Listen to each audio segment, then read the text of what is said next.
Shabbat Shalom. Our scripture reading for today is Psalms chapter 118, verses 5 through 8. I called upon Yahweh in distress. Yahweh answered me and set me in a large place. Yahweh is on my side. I will not fear. What can man do unto me? Yahweh taketh my part with them that help me. Therefore shall I see my desire upon them that hate me. It is better to trust in Yahweh than to put confidence in man. Shabbat Shalom, family. Our selection today, my L is standing by.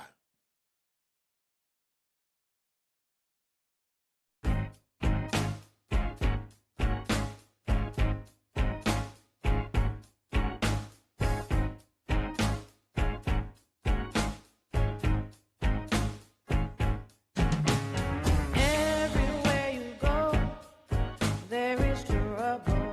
There is trouble. And everywhere you go, there is strife. There is strife. Everywhere you go, there is something that worries you. But remember,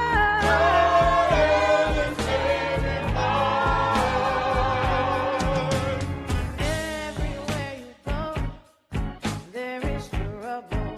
There is trouble. And everywhere you go, there is strife. There is strife. Everywhere you go, there is something that worries you. But remember,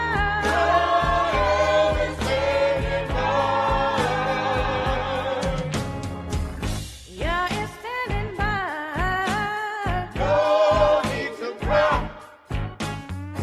Yah is standing near. No need to fear.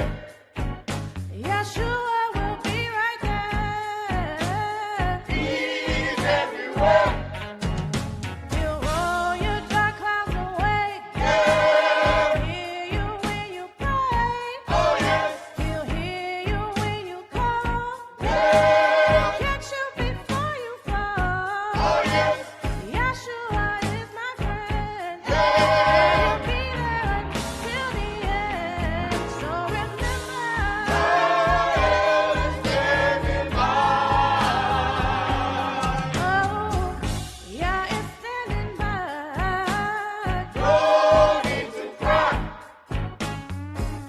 Yah is standing near. No need to fear. Yeshua will be right there. He's everywhere. He'll roll your dark clouds away. Yeah. He'll hear you when you pray. Oh yes. He'll hear you when you call. Yeah. Catch you before you fall. Oh yes. Yeshua is my friend. Yeah. He'll be there until the end. So remember, Standing by. Yah is standing by. No need to cry. Yah is standing near. No need to fear. Yeshua will be right there. He's everywhere. He'll be right by your side. Yeah. He'll wipe your weeping eyes. Oh yes. In the midnight hour, Yeah. He'll give you strength and power. Oh yes. Yeshua is my friend. Yeah. He'll be there until the end. So remember, Standing by. yes, remember, Standing by. yes, remember.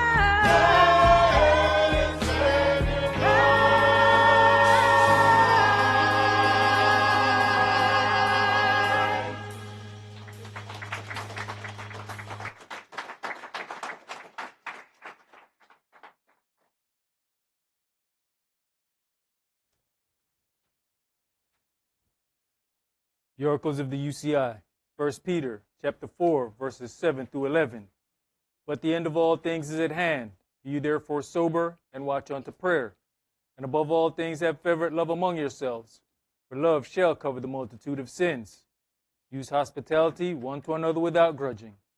As every man has received the gift, even so minister the same one to another, as good stewards of the manifold grace of Elohim. If any man speak, let him speak as the oracles of Elohim. If any man minister, let him do it as of the ability which Elohim gives, that Elohim in all things may be glorified through Yahshua the Mashiach, to whom be praise and dominion forever and ever. Amen. Ephesians chapter 4, verses 29 through chapter 5 and verse 4. Let no corrupt communication proceed out of your mouth, but that which is good to the use of edifying, that it may minister grace unto the hearers. And grieve not the Holy Spirit of Elohim, whereby you are sealed until the day of redemption. Let all bitterness and wrath and anger and clamor and evil speaking be put away from you with all malice. And be you kind one to another, tender-hearted, forgiving one another, even as Elohim for Yahshua's sake has forgiven you. Be you therefore followers of Elohim, as their children, and walk in love, as the Mashiach also have loved us, and has given himself for us an offering and sacrifice to Elohim for a sweet-smelling savor. But fornication, and all uncleanness, or covetousness, let it not be once named among you as becomes saints. Neither filthiness, nor foolish talking, nor jesting, which are not convenient, but rather given of thanks. Ecclesiastes chapter 5, verses 1 and 2. Keep your foot when you go to the house of Elohim, and be more ready to hear than to give the sacrifice of fools, for they consider not that they do evil. Be not rash with your mouth, and let not your heart be hasty to utter anything before Elohim. For Elohim is in heaven, and you upon earth. Therefore, let your words be few. Exodus chapter 23, verses 20 and 21. Behold, I send an angel before you, to keep you in the way, and to bring you into the place which I have prepared. Beware of him, and obey his voice. Provoke him not, for he will not pardon your transgressions, for my name is in him. Revelations chapter 3, verses 20 through 22. Behold, I stand at the door and knock. If any man hear my voice and open the door, I will come into him and will sup with him, and he with me. To him that overcomes will I grant to sit with me in my throne, even as I have also overcame, and have sat down with my Father in his throne. He that has an ear, let him hear what the Spirit says unto the churches. All right. Shabbat Shalom. Shabbat Shalom. Which is peace on Yahweh's holy Sabbath day. Welcome to another holy convocation that Yahweh has enjoined unto us here in this body of Yahshua. Now, we have found ourselves living in the middle of events that are clearly making history right here in the present. We read about the manifest destiny that spearheaded the taking of lands in our nation's history, but never thought it would be happening again. We are witnessing lands being acquired through forceful means, some noticeable and some not so noticeable. It is written that in the end, all men will return to their ancestral land. When we take a look at the so-called Holy Land, whose land is it, or rather, who was it promised to? Let's begin today's sermon in Genesis chapter 12, and the title of today's sermon is The Land of Promise. Genesis chapter 12, and we're going to start that at verse 1. Now Yahweh had said unto Abram, Get you out of your country, and from your kindred, and from your father's house, unto a land that I will show you. And I'll make of you a great nation, and I'll bless you, and make your name great, and you shall be a blessing. And I'll bless them that bless you, and curse him that curse you. And in you shall all families of the earth be blessed. So Abram departed, as Yahweh had spoken unto him, and Lot went with him. And Abram was 75 years old when he departed out of Haran. And Abram took Sarai his wife, and Lot his brother's son, and all their substance that they had gathered, and the souls that they had gotten in Haran. And they went forth to go into the land of Canaan, and into the land of Canaan they came. And Abram passed through the land unto the place of Sychem, unto the plain of Moreh. And the Canaanite was then in the land. All right, so the first thing we have to deal with is this land that he's talking about he's going to give him. Somebody's already there. It says, and the Canaanite was then in the land. And they, of course, end up referring to it over and over as Canaan land. This is the first thing that we have to understand about this land of promise. Somebody was already there. Now, if we look at this, what is given unto us, the Canaanite was then in the land.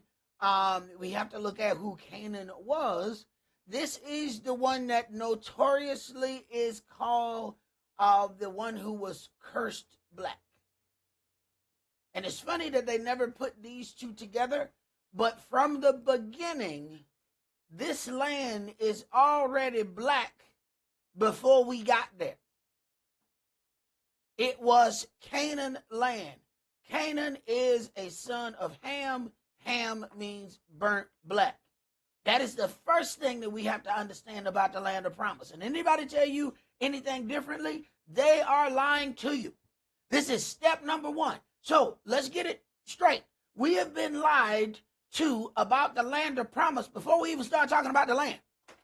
We have not discussed anything about the promise or who it's given to, and we've already uncovered a lie. And a pretty large one at that. Because there seems to be some kind of collusion for all the televangelists to tell the same lie. And they're all telling the same lie, and they perpetuate the lie without even telling it. When they show you the biblical programs and everybody's Caucasian, they've already lied to you. They lied to you in the credits. The show ain't even came on yet, and they already done lied to you. That is the first thing that we have to understand. Now, other parts of that we're going to get, it says in verse 2, I will make of you a great nation, and I will bless you, make your name great, and you shall be a blessing. Now, verse 3, I will bless them that bless you, and curse him who curse you. Not curse him who say anything about you doing wrong. Somebody mentioning that you crawled out of a window is not cursing you. Those people don't deserve to be cursed because they witnessed your wrongdoing and said something about it. Let's go ahead and get that straight. Because Yahweh does not condone the wickedness, no matter who the wickedness comes from. Even though he says, I have chosen you above all people, he has not chosen you to do wickedness. You don't get to do wickedness with his choosing. So our next thing that we have to get is blessing and cursing have always been associated with Israel when it comes down to Yahweh from the beginning. How is it that today all we hear when we hear the name Israel is blessing? Another lie. See, my mama used to tell me when I was young, she said, baby, you different from your brother. She said, you lie by omission. Well, you just won't tell me where all you went and what all happened. But then my conscience will eat me up, and then I'll show back up in a room later on that night. And she said, she'll know what I'm coming for. She said, yes, baby. Okay, you remember? Yes, baby. Go ahead and tell. Okay. When they tell you about the blessing, but don't tell you about the curse, they have lied by omission. They are lying to you. We are hearing a lying holy story. How does that even fit together? How can it be a holy story, but there are lies in it? So we haven't got past the opening act, and we've already uncovered several lies about the land of promise. And why would you tell an unnecessary lie, unless the lie is necessary, that there were no black people ever in that area? Why would you need to tell such a lie? Why is that even necessary? But if you need to completely discredit an entire group of people, then you got to go really deep with that lie. So these are the things that we have to get out of it, and why. Some people will tell you that it doesn't matter. Well, he says, I'm going to give this land to your seed.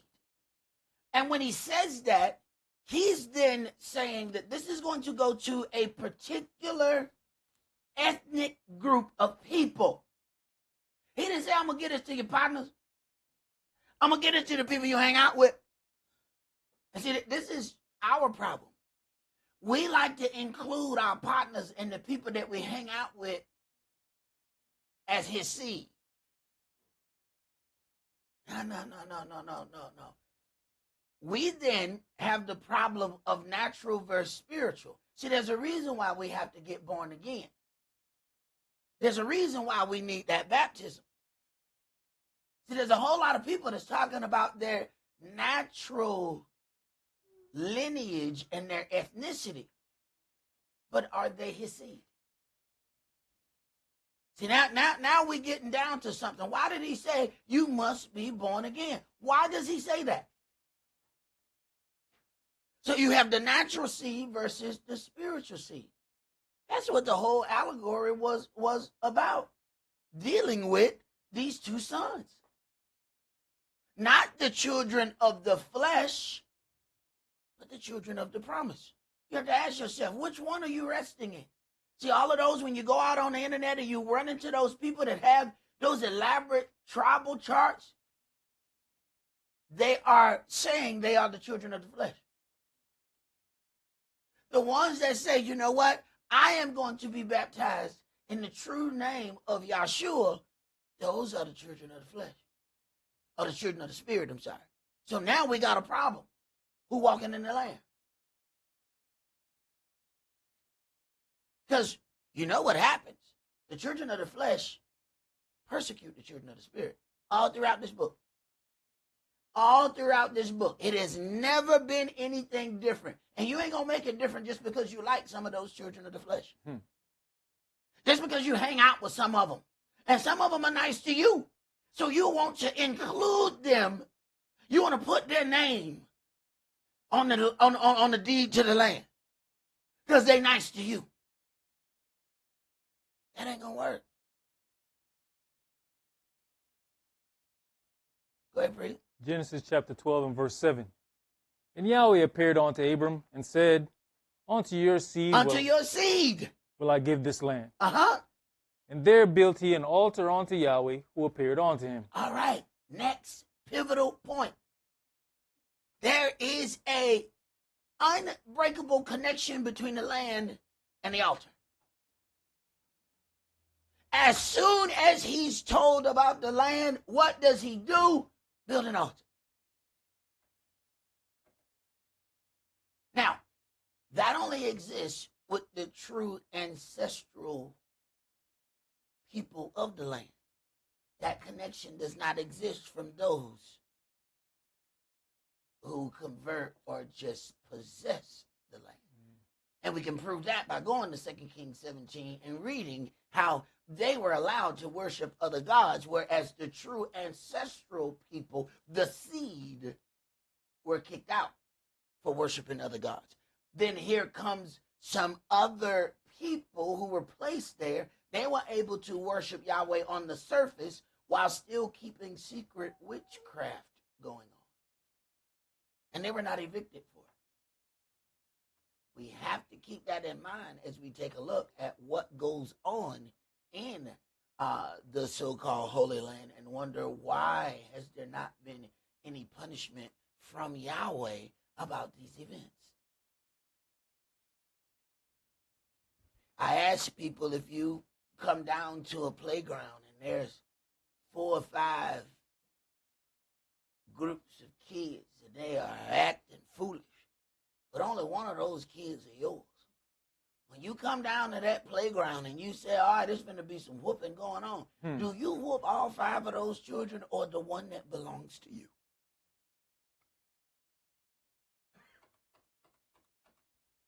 Yahweh said, I whoop mine. He comes to discipline his. But then who those other kids belong to? Maybe in the eyes of their father, they are not doing wrong. So they don't deserve a whooping. They deserve praise. You find out. You come down to the playground and there's a fight. And you come down there fussing at your kid, and somebody else come down there, boy, you did good the way you came up and you caught his Joe. Wait a minute. Wait a minute. You fussing at yours for the fight, and somebody is congratulating theirs, telling them how good they did in the fight. So you understand, if you went down there and tried to whoop that person's child, and you realize that you finna now have to fight their fathers, because they were pleased with their actions. Go ahead, priest. You know, Elder, that's how far separated we've become as a people. Because there was that point where you could whoop all the children out there. Their parents going to come behind them and whoop them too. Mm-hmm. But now we're seeing the separation between the righteous seed and the evil seed. Even when we just looking in situations like that, we don't see it. But if we really pay attention, that's what's going on. Because like you say, now them parents going to come and jump on you. You got it. I grew up during that time where there was some times that I got double whoopings. And I was really upset because I was like, I ain't got nothing but a mama. So why am I getting two whoopings? I understand for the people who had a mama and a daddy. Maybe the mama whoop you and maybe the daddy whoop you. But if I ain't got nobody but mama at home, how am I getting two whoopings? I said, it don't seem right. Because them kids who got two whoopings, they had stuff I didn't have. They had mama and daddy. Wait a minute, they got other stuff. Why am I getting these two whoopings too? But the neighborhood that I grew up in was like that. Everybody knew everybody. And they could see, boy, I know your mama. And I know what your mama don't like. And I know what your mama don't tolerate. So I'm going to go ahead and get this started for your mama. And then your mama took that alley-oop and took you to the hole.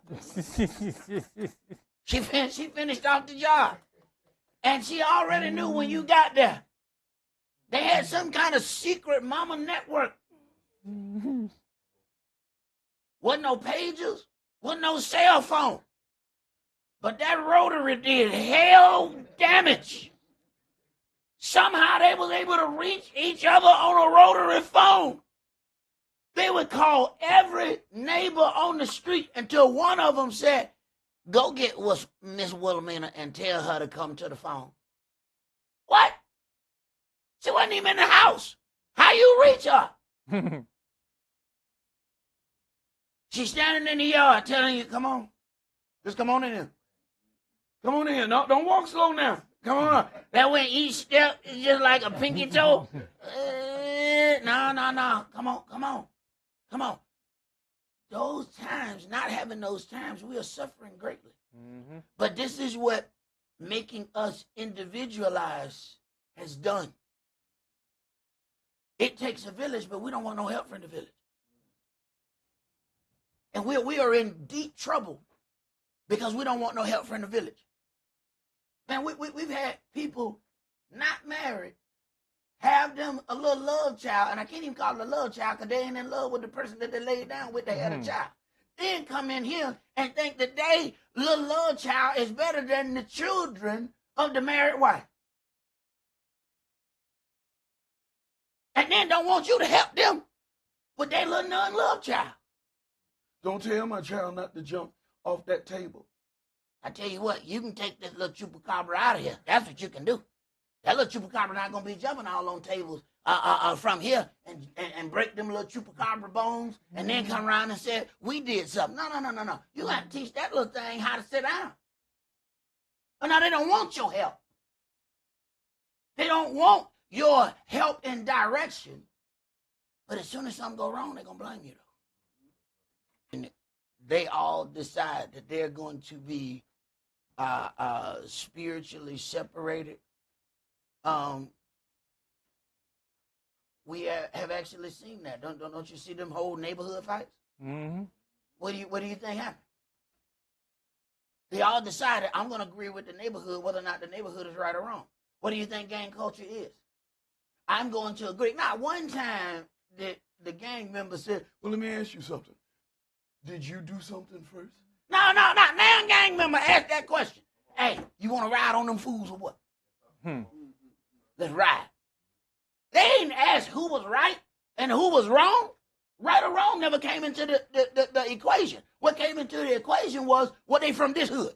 Mm-hmm. They wasn't from this one? Oh, they was from that one? Let's go get them. What do you think that is? They are void of any spiritual righteousness whatsoever. They are only connected to the place where they live. And most of them don't own one thing in that neighborhood that they fighting for. Who fighting for the block? You fighting for this block? Yeah, I'm fighting for the hood. This hood right here? Yes. So what you own in this hood? Huh? Okay. All right. Okay. So you fighting for the block that you don't own nothing in. Wow. That's intelligence right there. Go ahead, Prince. You finish this up. And he removed from thence into a mountain on the east of Bethel, and pitched his tent, having Bethel on the west and Hai on the east. All right. Now, one of the things that we have to get here is that he said, get away from your kindred. Now, see, from some of us, that's already a problem. Because, see, not only do we want to bring our friends, we want to bring other people that we are close to. And Yahweh says, I am making me a family out of you. That bothers us because we still want to bring certain individuals. But Yahweh said, I got your DNA with you. Why I need your mama them? Why I need your auntie them? Why I need your little raggedy cousins? For your cousins are raggedy. You know they raggedy. What do I need your little raggedy cousins for? I got you. You got all the good DNA. I chose you for a reason. Now you gonna grab hold to the bad DNA and bring it in my house. Go ahead. And there he built an altar unto Yahweh, and called upon the name of Yah. And Abraham journeyed, going on still toward the south. All right, here we go again. There he builded an altar. So as this promise, you start to see the connection between the promise, the altar. The altar is where we worship. Okay, they are connected. Genesis 13, let's start at verse 1.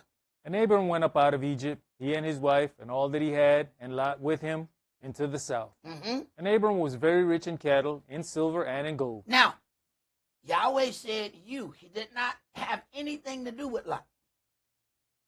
This was his decision to bring Lot. Go ahead. And he went on his journeys from the south even to Bethel, onto the place where his tent had been at the beginning, between Bethel and Ai, onto the place of the altar, which he had made there at the first. And there Abram called on the name of Yah. And Lot also, which went with Abram, had flocks and herds and tents, and the land was not able to bear them, that they might dwell together. For their substance was great, so that they could not dwell together. Mm-hmm. Now, one of the reasons why he has to separate him from his kindred, Abram's father worshiped idols. He said, look, I just need you to come up out of here because you going to end up getting caught up in what your daddy was into. So, but he made it real easy for him. He waited until his father passed. You don't even have to fight with this. This is big tradition during this time. But after that, okay, you are now free to move. Now, I'm going to take you on this journey. But what does he do? Start bringing everybody else. See, this is what we do when we getting ready to go somewhere. We are really insecure in ourselves, so we want somebody to go with us. We know a place may be bad, but before we leave, we're going to ask everybody else if they want to leave too. You want to go down to the mall? Now, you know they be fighting at the mall. No, but I want to ask everybody else because I don't want to go by myself. Yahweh called him. Go ahead. Elder, and I might have to search this because it says in verse 4, Abram called on the name of Yah. And then it goes, and Lot also, which went with Abram, had flocks. And then I don't recall it saying Lot called on the name of Yah. Right. He just, man, there's a difference from people being in the word and people being around it. yes, he can learn some righteousness because he watching what Abram doing. That don't mean he's doing it. But he saw it. He's around righteousness. And this is our problem. We keep trying to give people who are around the same access as people who are in it. When people are in it, they make sacrifices. See, when people are in it, they say, you know what, I could go hang out tonight, but I ain't going to do that tonight because I want to be sharp for what I got to do tomorrow. I could spend my money over here, but you know what? No, I'm not going to do that. No, it's a difference when you in something versus when you are around it. Then you read parts of the New Testament and they call Lot righteous. How the hell we derive that? They vexed his righteous soul. Who in the hell told you he was righteous? Because he hung around somebody righteous? See, that's what we think. We think he going to rub off. See, it's got to be in you, not on you. If it's on you, it can rub off. If it's in you, it ain't coming out.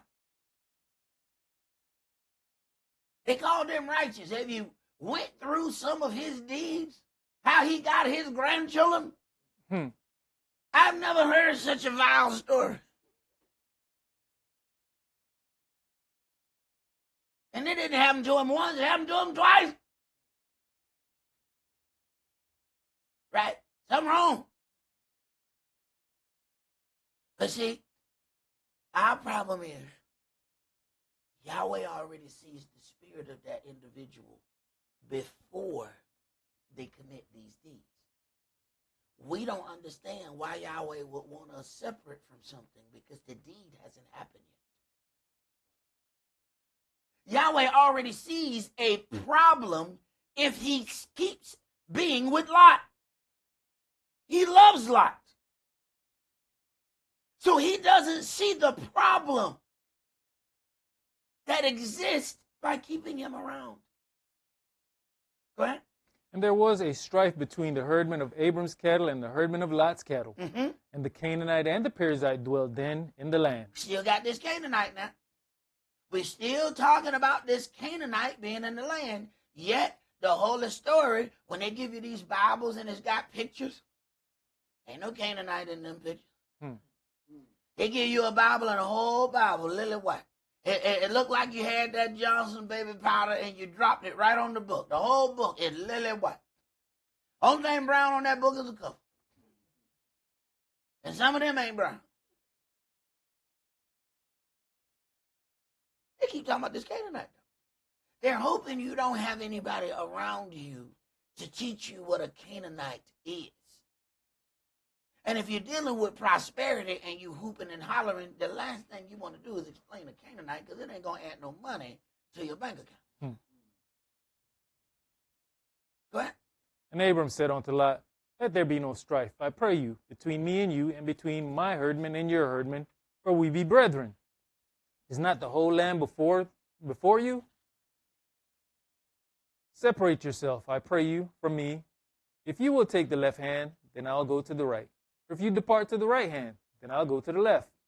And Lot lifted up his eyes and beheld all the plain of Jordan, that it was well watered everywhere, before Yahweh destroyed Sodom and Gomorrah, even as the garden of Yah, like the land of Egypt, as you cometh unto Zoar. Then Lot chose him all the plain of Jordan, and Lot journeyed east, and they separated themselves the one from the other. They separated themselves one from another. There was a strife between their herdmen. What does Lot do? Look at what appears to be the best land physically. And he ends up going through major issues in that land because internally it's not what it looks like physically. This is the same problem that we have within relationships. We don't understand the power of being, when Yahweh does separate us among our tribal makeup, how powerful that's going to be. Because a lot of times we're trying to make different mindsets work together. And there's some of that Yahweh wants together. So you have, let's say, a person from the tribe of Yosef. And we're just talking about internal within the 12 tribes. So you have one from the tribe of Joseph who then marries someone from the tribe of Benjamin. Now here's the problem. The Benjamite is a warrior.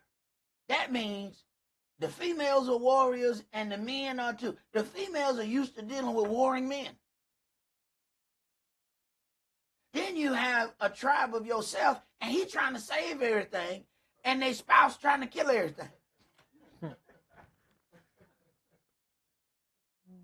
You see the internal conflict that's happening there? And wait a minute, that's within our own tribal makeup. We ain't talking about dating outside our ethnicity. I'm talking about within the 12 tribes, because they have a certain mindset. You are having a disagreement in mindset. And you may think something is wrong with this Benjamite. No, they're a warrior. Even when they play war. They nice is still war. They was like, I didn't do nothing. Yeah, but there's a dead person right there. They didn't even mean to kill the person. They warlike and they good at it. When a lioness has a cub, she has to leave her entire family. She cannot have her family. She cannot have the cub around her family. She got to leave the lion. Mufasa got to stay behind. She can't have Mufasa. And none of the other siblings of this cub can be there. She goes off somewhere. When she feels she is about to deliver, she leaves them. And then she don't come back when she had a baby. She needs to get them moving to a point, and she very delicately introduces them to the pride. Because now you got these little teenage lions, if you will, and they play rough because they're warriors. They don't even mean to kill the cub. Oftentimes, they kill the new cub by accident because they just play with it rough. Hey, look at that. Look at that. Hey, flip it over. So they just tossing the little thing back and forth. They're like, "Rah!" You know, this little thing get killed. They wasn't trying to kill the thing. They are warriors. So you have totally a different mindset. The mama is trying to nurture this little baby cub, and the other kids gonna play with it to death. Then of course you got Mufasa, the big problem. See, animals have a built-in DNA test. If he come up and he smell that, That smell like Johnny down the street. he coming up out of here. He not living today. Now, to mamas, it's always mama's baby. We heard the term, mama's baby, daddy's maybe. Mm-hmm. All right, now his built-in DNA tester is going to come in, and if this thing don't smell like Mufasa, it's getting up out of here. Because he don't know what happened over there in those bushes. But he said, look here, this one don't smell right. See, this one don't smell like that one, don't smell like that one, don't smell like that one. This one not living. So there's a real delicate balance that we don't understand. When Yahweh does get us in our tribal breakdown, we'll be able to have some peace. And some of the peace that we have is because we just don't understand what it is we're dealing with. You're trying to make peace with a Benjamite, not understanding that is their peace. They didn't choke but 2 people today. That was peaceful. What? Right, yeah, the Benjamites can't look up right now. Read, brother. Genesis chapter 13 and verse 12. Abram dwelt in the land of Canaan, and Lot dwelt in the cities of the plain, and pitched his tent toward Sodom. But the men of Sodom were wicked and sinners before Yahweh exceedingly. And Yahweh said unto Abram, after that Lot was separated from him, lift up now your eyes and look from the place where you art northward and southward and eastward and westward. For all the land which you see, to you will I give it, and to your seed forever. And I'll make your seed as the dust of the earth, Now, if he keeps talking about this seed, he's talking about the children that are going to proceed from him. That is a specific group of people. So when you start questioning who a group of people are, and people start telling you, now you're doing wrong, wait a minute, we have a problem. Because this promise is given to a specific group of people. If a group of people don't want you to question who they are, there's a problem. There is a serious problem. Go ahead. You know, elders, he's telling them to look all around. He said he looked eastward, right? What was east? Jordan was to the east, right? Mm-hmm. And he said, to your seed, I'm going to give all that. We didn't hear, well, what about Lot? Right. That wouldn't have been most of us. Well, Lot's over there already. What about Lot? Mm-hmm. Right. So that if a man can number the dust of the earth, then shall your seed also be numbered. Now, this is something really strong to tell a 75-plus-year-old man who don't have any children, I'm going to give this to your seed. See, Yahweh will turn around and give you a promise, and the promise is so strong, you have no indication of the promise that he's given you. Yahweh will come to you in the project. Let me tell you something, you're going to have so much money as the roach crawls right over your sandwich. Yahweh, I don't see that. I don't see it. I mean, I hear what you're saying, but I don't see this. You telling me I'm going to be rich. I don't, are you seeing me right now? You seeing where I'm at? Yeah, I know. That's why I'm talking to you now. Go ahead. Arise, walk through the land in the length of it and in the breadth of it, for I'll give it unto you. And Abram removed his tent and came and dwelt in the plain of Mamre, which is in Hebron, and built there an altar unto Yah. Now, if you have to, if where the sole of your feet touch, he's going to give it to you, then he got to make you walk that whole land.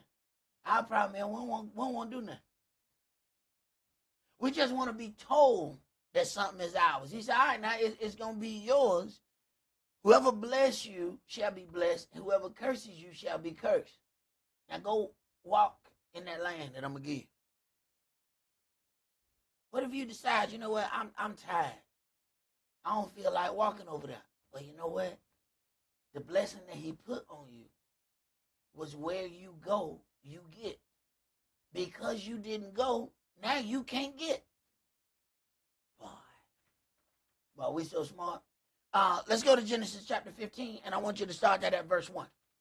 After these things, the word of Yah came on to Abram in a vision, saying, Fear not, Abram, I am your shield and your exceeding great reward. Right. Now understand, now he's going to these places where he don't know anybody.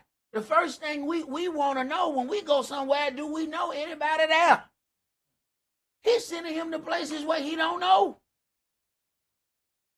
And then told him to leave your family. Go ahead. And Abram said, Adonai Elohim, what will you give me, seeing I go childless? And the steward of my house is this Eleazar of Damascus. Right. Look at how deep we have gotten into this promise of the land. And he keep telling him, I'm going to give it to your seed. And he said, well, I mean, it's time for us to discuss this seed you keep talking about. Because, you're showing me the land. You're right, the land's nice. But you keep talking about this seed. And I'm trying to told you, I don't have one of those. Go ahead. And Abram said, Behold, to me you have given no seed, and lo, one born in my house is mine heir. And behold, the word of Yahweh came unto him, saying, This shall not be your heir, but he that shall come forth out of your own bowels shall be your heir. And he brought him forth abroad, and said, Look now toward heaven, and tell the stars, if you be able to number them. And he said unto him, So shall your seed be. He's telling him you're going to have kids like the stars in heaven. Can you count those? That is something to tell somebody when they're 19. That's a different conversation at 75, 76, 77. Wait a minute. Yahweh, I don't think you didn't get mixed up like who you talking to, right? Because I'm just saying, though. I don't see. This is our problem. We trying to see how he going to do what he need to do. This is our biggest problem. I don't see how you gonna do it. I ain't got no money. I don't know how we gonna get. I don't see. You said you were gonna give me such and such. Look, I ain't built like that. I don't see it.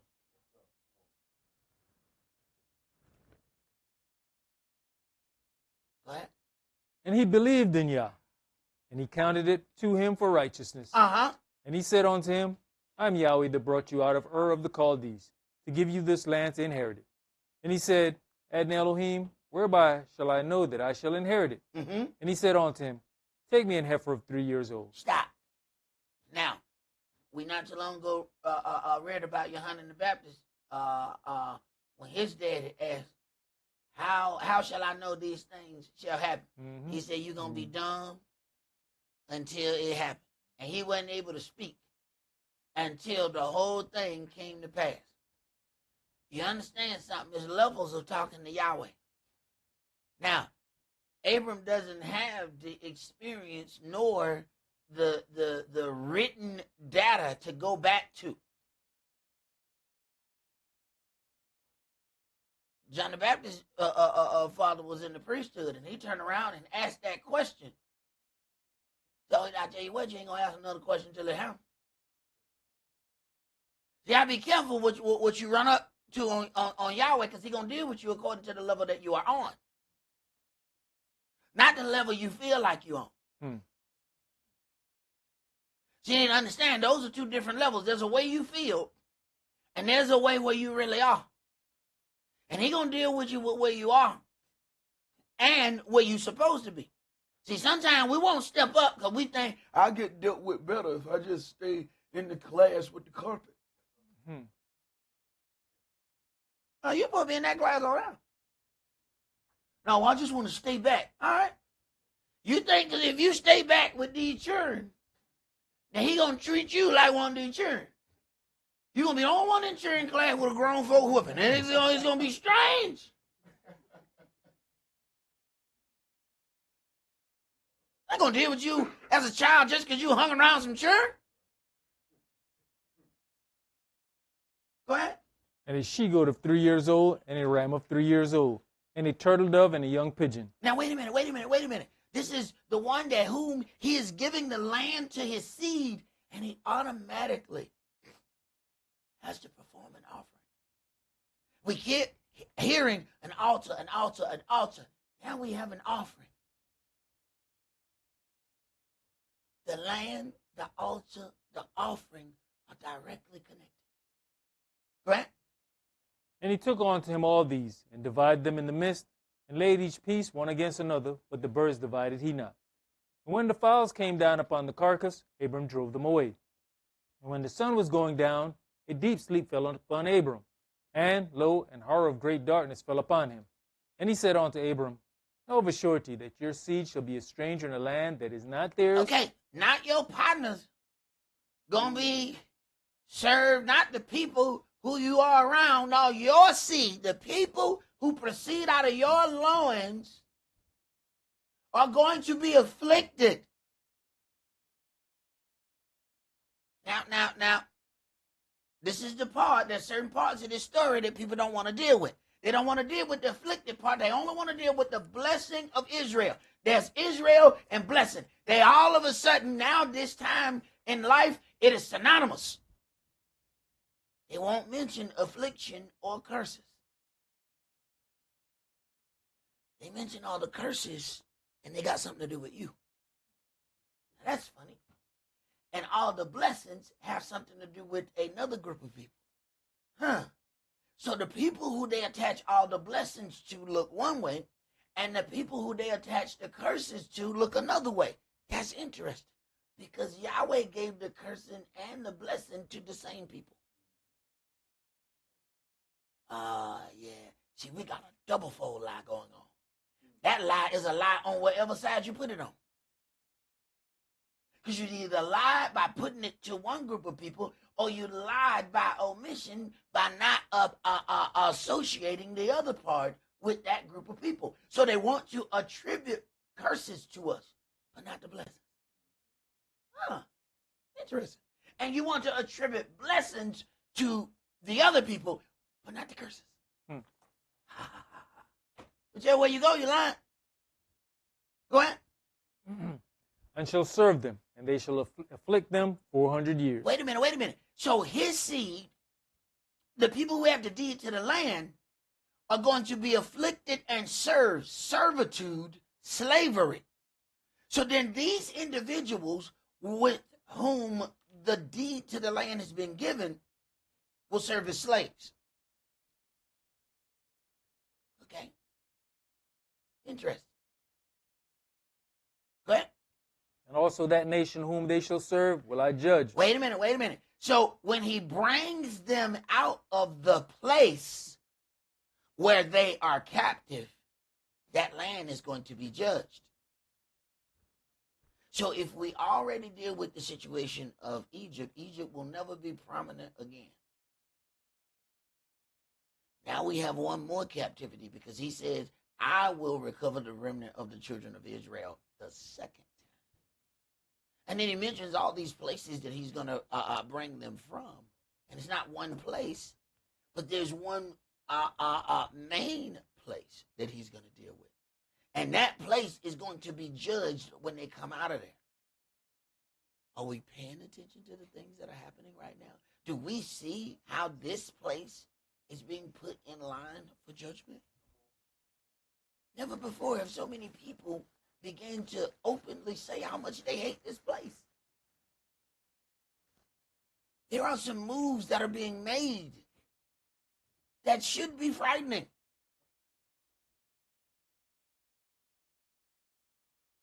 Go ahead, priest. And afterward they shall come out with great substance. Uh-huh. And you shall go to your fathers in peace. You shall be buried in a good old age. But in the fourth generation they shall come hither again, for the lawlessness of the Amorites is not yet full.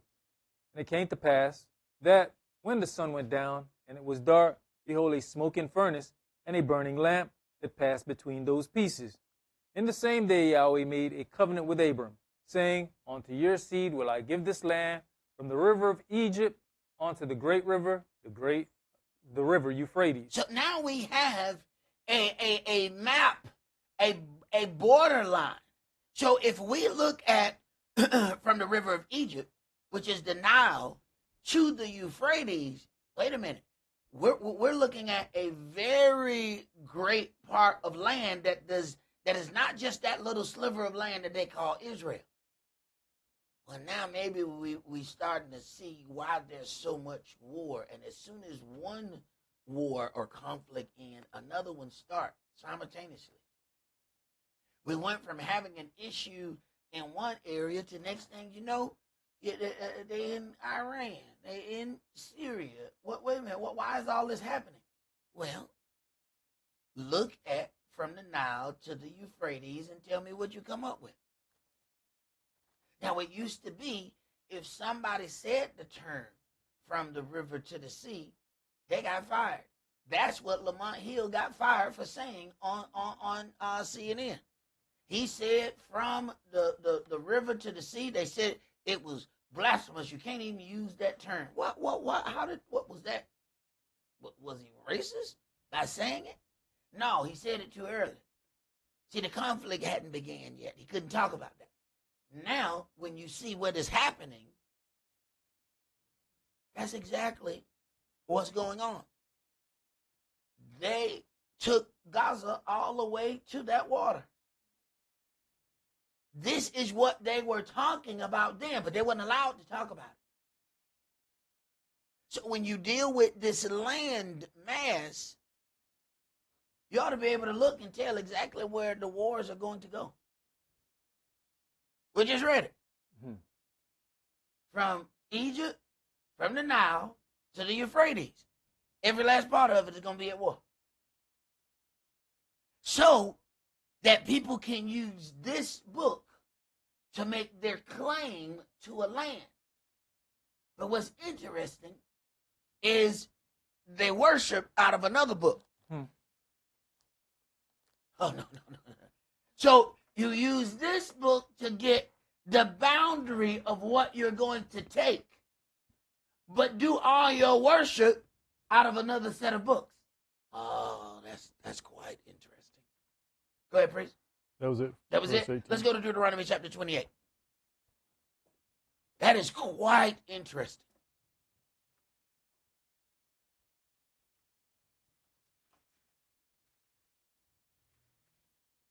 Deuteronomy 28, and I want you to start in verses 1 and 2. And it shall come to pass, if you shall hearken diligently unto the voice of Yahweh your Elohim, to observe and to do all his commandments which I command you this day, that Yahweh your Elohim will set you on high above all nations of the earth. Right. Now, when you have another group of people who read this and said that they should be high above all the people, okay, but the ones who it was given to ancestrally, the only way they're going to be high above all people is if they follow the laws, statutes, and commandments. Other people can then push and say, I need to be above all the people, but I'm not going to follow any of those commandments. Oh, now that's another little interesting tidbit here. Keep going, bro. And all these blessings shall come on you and overtake you, if you shall hearken unto the voice of Yahweh your Elohim. So these blessings will come over you and overtake you if you follow the commandments, the laws, the statutes, and judgments. He doesn't give that to you regardless. That's interesting, because other people are saying that they have that regardless of what they do. That is interesting, because that's the opposite of what Yahweh has said. Jump to verse 15. But it shall come to pass, if you will not hearken unto the voice of Yahweh your Elohim. Now, this part is not even discussed. Not even discussed, not able to come into the whole scope of the conversation. And we'll get into why or how that's being implemented here in a second. Go ahead. Observe to do all his commandments and his statutes which I command you this day, that all these curses shall come upon you and overtake you. Now, why haven't we heard anything about curses in connection to Israel? All we hear about are blessings being connected to Israel. And somebody has already lied. Every one of those little Netflix stories we be watching, oh, they're so interesting. Not one of them mentioned a curse. They all lies. You can watch it on Hulu, Voodoo, all of it. They all lies. Go ahead.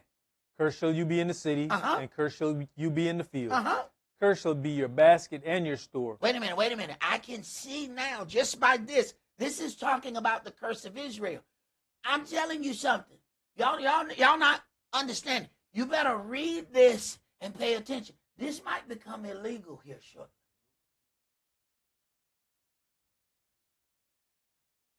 Okay. See, our problem is we don't never miss something until it's gone. See, we mistreat our car. We don't change the oil. We don't do nothing but put gas in it and go. We got folks that love us. We have treat them right. Then once they gone, girl, I love you. Why you leave me? Then we realize, it's something that we should have treated better when they're walking down the street. We have access to this, but we don't know how beautiful it is. Until the day somebody says that it's illegal. Go ahead. Cursed shall be the fruit of your body, and the fruit of your land, the increase of your kind, and the flocks of your sheep. Cursed shall you be when you come in, and cursed shall you be when you go out. There's a lot of cursing. And we got verses and verses of this. We're not even going through all of it. But it's amazing that we don't hear any of those things. Go ahead. Yahweh shall send upon you cursing, vexation, and rebuke, and all that you set your hand on to for to do, until you be destroyed, and until you perish quickly, because of the wickedness of your doings, whereby you have forsaken me. Yahweh shall make the pestilence cleave unto you, until he have consumed you from off the land, whether you go to possess it. Yahweh shall smite you with a consumption, and with a fever, and with an inflammation, and with an extreme burning, and with the sword, and with the blasting, and with the mildew, and they shall pursue you until you perish. Mm-hmm. And your heaven that is over your head shall be brass, and the earth that is under you shall be iron. If that's the case, you're being squeezed from the top and the bottom. You're in a press. That's the weight that is on us as a people. That's why other people have to go and look for, life-altering thrills. They have to go jump off mountains. They have to go, duct tape themselves to a piece of wood and slide down a mountain so they can get an adrenaline rush. They say, you ain't going? I said, nah. I went to work. I had all the life-altering situations that I need for this day.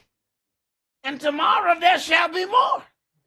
But I have no reason to go there and say, well, let's go up. We're gonna get in a raft. And we're going to tie ourselves to it and jump in the rapids. No, I'm fine. I'm straight. Y'all go ahead. I'll meet y'all at the bottom. But when we young, we get into that. We say, all right, we thrill seekers. And then we get grown and find out, this is why my mom and daddy didn't go. This is why they said, oh, no, you want thrill? Don't worry, you finna get some thrills.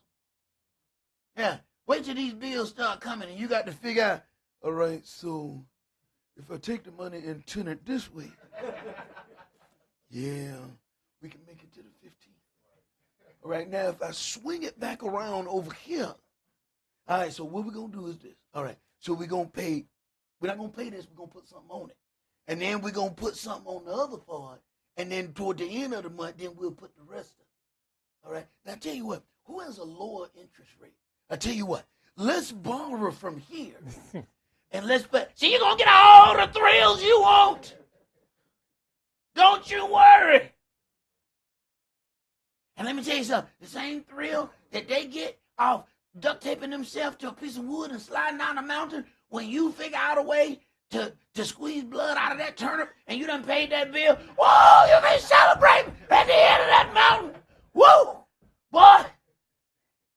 Yeah, okay. All right. Go ahead, Brett. Elder, in verse 23, and it says, and your heaven that is over your head shall be brass. And that's the one thing. Our people always known that we call it the glass ceiling. Uh-huh. We always say, no, it's brass. Uh-huh. But we all know we watch them all reach a certain height, hit their head, and get pushed right back down. You got it? You just hovering right over that ceiling. And that's as far as you're going to get. Because that's as far as it has been allotted for you to go. That ain't the top of the ceiling. That's the top of your ceiling. Go ahead.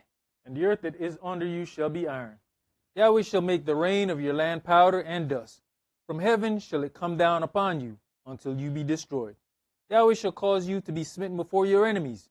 You shall go out one way against them and flee 7 ways before them, and shall be removed into all the kingdoms of the earth. I feel sorry for some of these people. If y'all watch the video of that Gentile being killed by the ICE agent, they have had so much privilege.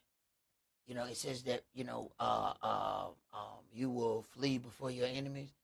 That they've had so much privilege for so long that they don't know to flee when the police come. See, then they ask us, why are you running? Because I'm black. And you police. So, when they come up, this is just how we've been dealt with. They thought that they could just go ahead and deal with these officers. And a lot of times, a lot of y'all be going through the internet and y'all watch these people and they go through all of this where they call themselves sovereign and they're going to talk to the police any old kind of way. I'm trying to tell you right now, don't you do it. All that sovereign, you can be sovereign in a box. Yep, you sovereignly dead. There you go, right now. Look out. Don't get on the side of the road running off at the mouth about what you think you know. I'm going to tell you something. Article 4 of verse 12, subchapter 8 says, my brother, bow. Okay. All right. Thank you for coming out. God bless. Good night. All right. Be intelligent another day. All right. Don't be intelligent on the side of the road. Shut your mouth. Be intelligent on another day. Live for play another day. All right? They didn't understand that. They have never faced that. So then when things got difficult, they said, all right, I'm just going to leave this situation. And what happened? They ended up leaving this earth. And now everybody's confused. Because when it was happening to just us, Those people need to just learn how to stop resisting. now they have to figure out another narrative because it happened to someone who didn't have melanin. And now people are outraged. But as it keeps happening to more of them, there's going to be more outrage because they have allotted that to just us. Go ahead. You know, Elder, when you look at this situation, I don't know if you realize that because of that privilege, she has always had that privilege. She was one of those interrupters who was interrupting those deportations. You got it. Because when the dude shot her, I kind of saw no remorse and like he just did it in a real like you know how you kill a roach, like you bothering me. Oh, I'm sorry. You didn't hear the other video where they amplify what he calls her, you effing B. Mm. Oh, no. You watched the wrong video. Okay. You got to go, but you got to look at the second one. Okay. So there. That one wasn't in the first one. Right. You got to go to the one where you hear him talk after he does it, and his camera is rolling, and he says something after the car is rolling down the street uncontrollably and hit another car. No. You go back into the video files. There's a few more videos you need to watch. So that's that history of where he was upset because you didn't interrupt us enough Exactly. times. See, you find as long as you stay on that sideline, they came to be disruptive to these people who look like immigrants. But if you gonna jump up in this, you finna get it too. Okay. Go ahead. Verse 26. And your carcass shall be meat unto all fowls of the air. They have allotted this for us. We are the ones that they leave out when something happens. Even when we shot dead in the street, they leave the body laying in the street, will not cover the body. That's part of the curse. That's part of the curse. There are parts of the curse that we don't even know that's why that is. They don't even know why they want to put a noose out in front of your yard. They don't even know why when a black man died, they all of a sudden don't have a sheet big enough. They come out with a washcloth, just put the washcloth over there. Well, that's the whole body. What you gonna do with the washcloth? You mean to tell me y'all bought a tank, but didn't have a sheet big enough to cover the body? Wait. Y'all got a tank. Y'all got Humvees and tanks, but no sheets. Well, somehow they find those sheets if the person dead is Caucasian. Isn't that interesting? All of a sudden, you got access to the full length sheets. No face cloth. Interesting how that works. Curse. But nobody wants to deal with that. This specific curse is allotted to Israel. See, if the people who said that they are Israel, we should be able to go into their history and find this. I'm not saying that other horrific events didn't happen to people. Maybe the scale is different. Maybe it's not. Not my fight. But what is the things that Yahweh has said would happen to the people, the seed, who he's given the land to. That is my fight. Go ahead. And unto the beasts of the earth, and no man shall fray them away. All right, jump to verse 32. Your sons and your daughters shall be given unto another people. All right, I mean, come on, man. Come on. And this is why people telling you today, they debunked Deuteronomy 28. How do you debunk a book of Moshe and still say that you are a believer of the Most High? You're just going to say, we're not going to accept this part. Why? Because they haven't found a way to lie and make it fit them. So, how do you teach a whole generation to inherit lies? You tell them, don't read from this book, read from that one. Now, get your landmass that you're going to war for out of this book, but do your worship out of that book. Now, you can keep the people from reading, because if you keep reading this, let me tell you something, children are intelligent. So even the heathen's children, if they keep reading, and it says, such, one of them kids, Daddy, I got a question. When were we slaves? Now you got a problem. Because the more you read, you're going to realize, they say, well, we were slaves in Egypt. Yeah, but Daddy, this talking about after Egypt, though. Daddy, this say that they're going to be slaves after Egypt. Daddy, they were already talking about this after Egypt. They didn't get this until after Egypt. So this is after Egypt they're going to be made slaves. Daddy, when were we slaves after Egypt? They can't answer that question. So to keep from being asked that question, let's not read out of this book. Let's read out of something else. Go ahead. And your eyes shall look, and fill with longing for them all the day long, and there shall be no might in your hand. This is what's going to happen to the people who were promised the land. Jump to verse 41. You shall beget sons and daughters, but you shall not enjoy them, for they shall go into captivity. This is what's going to happen to the children who the promise was made with. Jump to verse 45 and read down to verse 49. Moreover, all these curses shall come upon you, and shall pursue you, and overtake you, till you be destroyed, because you hearken not unto the voice of Yahweh your Elohim, to keep his commandments and his statutes which he commanded you. And they shall be upon you for a sign and for a wonder, and upon your seed forever. All right. This, did you read verse 49? No, sir. Go ahead. You want to read down to? Yeah, 49? yeah, keep Because reading you down. serveth not Yahweh your Elohim with joyfulness, and with gladness of heart, for the abundance of all things. So the question of why Israel was made to be slaves. Israel was created to serve. So if you do not serve Yahweh, you are going to serve your enemies. It is the question that we have all been wondering growing up. Why did we have to be slaves? Here's your answer. Now, why would anybody need to debunk that book? Because they do not need for you to understand why you have gone through what you've gone through. They want you to think that it was just racism. It's not why you were made slaves.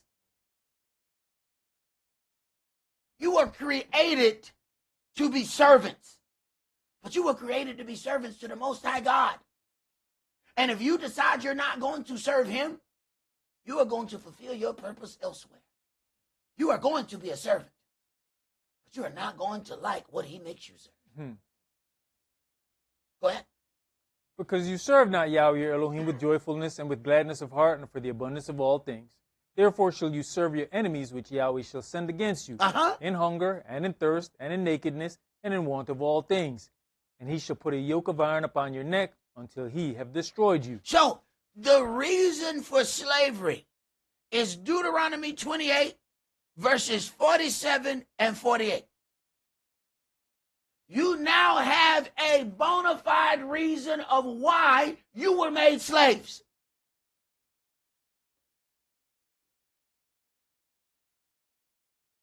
Now, why do the powers that be don't want you to know that? And this yoke of iron, you can't find nobody else who have been placed in that yoke of iron like our people. Go ahead. Yahweh shall bring a nation against you from far, from the end of the earth, as swift as the eagle flies, a nation whose language you shall not understand. All right. We didn't speak this language when we got here. One thing you hear about the people who boast that they have always been in the land, they say, we have always been in the land and spoke this language. That pretty much tells me that you could not be that seed. Because he says something else about that seed. They are going to serve and worship gods of wood and stone as punishment. they were going to be slaves because of the curse. This is why they don't want to mention the curse. But the curse is directly connected to the seed who were promised the land. Let's go to Deuteronomy chapter 30. And elders, we go there. Verse 32 said, your sons and your daughters shall be given unto another people. And we can show manifest. There's manifest that show that it's the people in the land who did that to our people. We can also, there's manifest that also show who own those ships. And that's funny because they're the same group of people who are in the land claiming that they're the people. Now that's ironic. So the individuals who are saying it is them, when we do the research, we find out, no, you were the slave master, not the slave. Now that's rich. That's rich right there. Deuteronomy chapter 30, and let's read verses 1 through 10. And it shall come to pass, when all these things are come upon you, the blessing and the curse. Wait a minute. Come on, man. Come on. It makes total sense why people cannot read out of this book. Because he says, when it comes all upon you, the blessing and the curse. No, they have allotted the blessing to one group of people and the curse to another group of people. But the blessing and the curse is supposed to happen to the same group of people. That's automatically connected to the land of promise. You can't just be blessed. You have to have both sides. So somebody's lying. Go ahead. Which I have set before you, and you shall call them to mind among all the nations, where the Yahweh your Elohim has driven you. Wait a minute. So then he's saying that he's going to scatter the children of Israel, those are of the seed of Abraham. They are going to be scattered all over the earth. Why do you think we can go down to South America and look in somebody's eyes and be like, who is that you? How you go to a whole different area and they look like you? You trying to figure out if your name wasn't what it was, I'd swear you was that dude down the street. What is going on? Right. He drove us all over the globe. So if somebody can tell me that they came out of one area, I can tell you that you're not the seed who he's promised this land to. It's making more and more sense why people need you to not read out of this. And I think they tricked us by giving us the prosperity doctrine so that we wouldn't read out of here. You'll be jumping up and dancing in the New Testament. You'll be too busy praise dancing that you won't even read about the deed to the land and the seed to whom it belongs. Go ahead. And shall return unto Yahweh your Elohim, and shall obey his voice according to all that I command you this day, you and your children, with all your heart and with all your soul. That then Yahweh your Elohim will turn your captivity and have compassion upon you, and will return and gather you from all the nations where the Yahweh your Elohim has scattered you. See, there's too much. Yahweh your Elohim will turn your captivity. He will free you, have compassion upon you, and return you out of all the nations where he has scattered you. This is post-Egypt. Understand something. Anybody that wants to try to trick you and tell you that they were slaves in Egypt, here's the problem. Egypt is just one place. The place what he's talking about gathering you out of is a scattered area. It's not one country. So this can't be that. So if there's not a captivity that is presented after Egypt, you're not that seed. The land was given to a seed of people. But it's becoming to the point where asking about who that seed is could very much become illegal, an illegal question to ask. So we better get that question out now. You might want to download this video. Go ahead. If any of yours be driven out onto the utmost parts of heaven, from thence will Yahweh your Elohim gather you, and from thence will he fetch you. And Yahweh your Elohim will bring you into the land which your fathers possessed, and you shall possess it. And he will do you good, and multiply you above your fathers. And Yahweh your Elohim will circumcise your heart and the heart of your seed, to love Yahweh your Elohim with all your heart and with all your soul, that you may live. And Yahweh your Elohim will put all these curses upon your enemies. Wait a minute. So it is not just important for the nations to make sure that you don't know this, because if you know this and you start walking in it, then the curses come off of you and go on to them. Oh no, it's self-preservation, making sure you stay out of here. That's why you need to watch BET all night. That's why you need to watch videos. Give them Vivo, 32 channels of Vivo R&B, Vivo R&B 80s, Vivo R&B 90s, Vivo R&B 2000. What? Make sure you watch that video channel all night, because if you find out and walk accordingly, them curses gonna come off of you. Well, it's just merely self-preservation for the nations to make sure you don't know. They preserve their position by making sure you never leave yours. Go ahead. And on them that hate you, which persecuted you, and you shall return and obey the voice of Yahweh and do all his commandments which I command you this day. Look at Priest, I promise you, we don't know that we hate it. We think because people hang out with us, we think they love us. Because they let us come to their clubs, they let us move in their neighborhood. We think that they love us. Then when it come out, we heartbroken. But I've been living next to you for 10 years. Yeah, and for all 10 years, I couldn't wait to get you out of here. Right. We don't understand the difference between tolerating somebody and loving. Just because somebody tolerate you don't mean they love you. Go ahead. And Yahweh Elohim will make you plenteous in every work of your hand, in the fruit of your body, and in the fruit of your cattle, and in the fruit of your land, for good. For Yahweh will again rejoice over you for good, as he rejoiced over your fathers. If you shall hearken unto the voice of Yahweh Elohim, to keep his commandments and his statutes which are written in this book of the law, and if you turn unto Yahweh Elohim with all your heart and with all your soul. Now, you ever, pay attention to everybody is taking a part in ruling over our people. We are big merchandise. Everything about us, even in their biggest sports arenas. You can't go to an arena and not hear our music playing the whole time. But then you look, and we don't have any control of those things. It's pretty much how they do Africa. Africa has all the resources. But the people in the West say they need to control those resources. What did we think we just watched a couple days ago? These people have the most plenteous resource in the ground. And then they were invaded. So other people can say, all right, we going to control the resource. Now, it's in your land. It's in your house.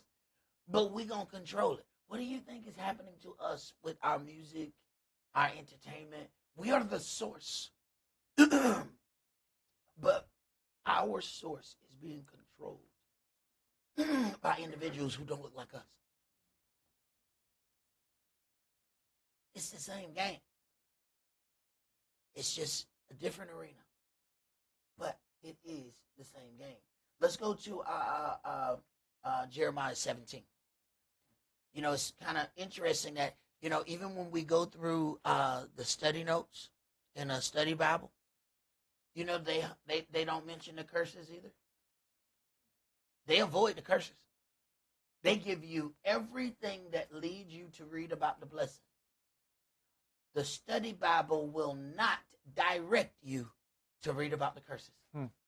They give you all kind of footnotes. Blessing, blessing, blessing, blessing, blessing, blessing, blessing. Try to read about them curses, you're going to go figure that out on your own. Now, why is that? Right.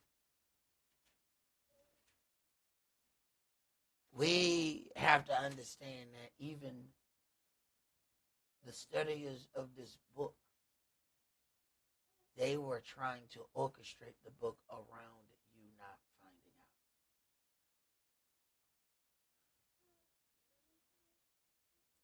Jeremiah chapter 17. Let's read verses 1 through 10. The sin of Yehuda is written with a pen of iron, and with the point of a diamond. It is graven upon the table of their heart, and upon the horns of your altars.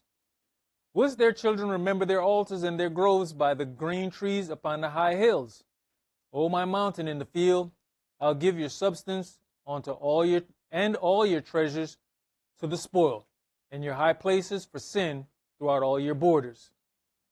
And you, even yourself, shall discontinue from your heritage that I gave you, and I'll cause you to serve your enemies in the land which you knoweth not. Pause. I will cause you to discontinue from your heritage. So as we began to worship other gods, we were cut off from our heritage. So anytime somebody can tell me how many generations they have been walking in this truth and they speak the language, I can tell you, I don't know what you are, but I know what you ain't. I know what you ain't. The book tells me what you ain't. I don't have to come to my own conclusion about that. I read this book and it says a part of those curses is this, is what's going to happen to you. That's why we don't know anything on Sunday morning. All we know is we love God. And we go in with the love that we have for God and we shout, we cry, we dance, because that's the only thing we can do to show how much we love Him. And we have this love for Him in our heart, but we don't know how to do it. But we know we were born with it. We don't know how it got in there. It's just in there.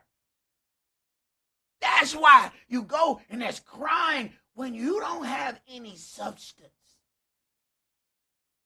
You have to deal with it with emotion. When you start to get substance, you don't need to cry over everything. So you need to cry when you don't have substance. So this is what we did. This is what I did. I ain't telling you something I read in a book. I'm telling you what I did. And now when I got substance, I ain't say I don't cry here now and then thinking about something. That ain't what I said. But I ain't got to cry every worship service like I did before.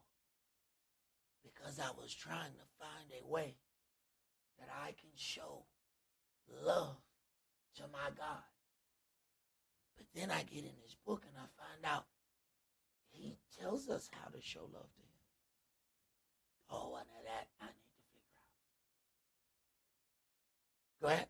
For you have kindled a fire in mine anger, which shall burn forever. Thus says Yahweh, Cursed be the man that trusteth in man, and makes flesh his arm, and whose heart departs from Yah. For he shall be like the heath in the desert, and shall not see when good comes, but shall inhabit the parched places in the wilderness, in a salt land, and not inhabited.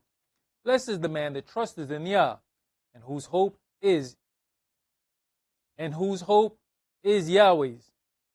For he shall be as a tree planted by the waters, and that spreads out her roots by the river, and shall not see when heat comes, for her leaf shall be green, and shall not be careful in the year of drought, neither shall cease from yielding fruit. The heart is deceitful above all things, and desperately wicked. Who can know it? Wait a minute. It was our heart that we were trying to pour out on Sunday morning to try to show how much we love God. He says, my people have a zeal for Elohim, but not according to knowledge. So we're trying to make public displays of affection. And you wonder why brothers start fighting going to church. I don't want to go to church. Because brothers don't want to make public displays of affection. It's like, look, I tell you, I love you at the house. Why you want to do all this right here? Because they watch them movies, and people hold hands and skip through the store. They be kissing all on each other at aisle 3. Well, I can't even buy my damn chips. Y'all gonna sit here and y'all need to get a room. So then after watching that, then they want public displays of affection toward you. You're not going to hug me? I got 2 jugs of water in my hand. I need to hug you. You want to be thirsty? You want to be hugged? What you want to do? You want to get it? What are we going to do? What are we going to do? Go ahead, Bert. Where you at? Verse 10. I, Yahweh, search the heart. I try the reins, even to give every man according to his ways and according to the fruit of his doings. All right, let's go to 1 Chronicles chapter 17.